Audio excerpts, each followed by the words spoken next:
Alright, so this is your final exercise, and it's a very subtle one, so take your time.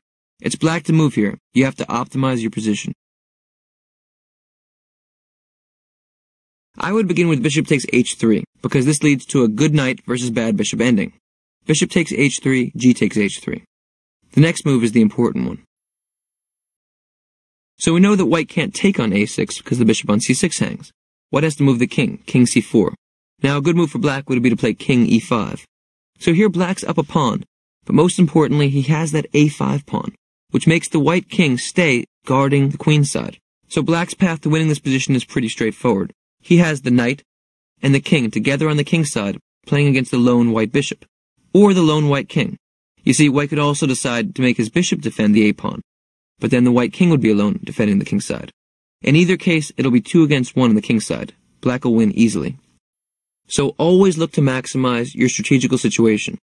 Look back. If here, the black pawn was on a7, white would be perfectly fine, because black would hardly be up a pawn.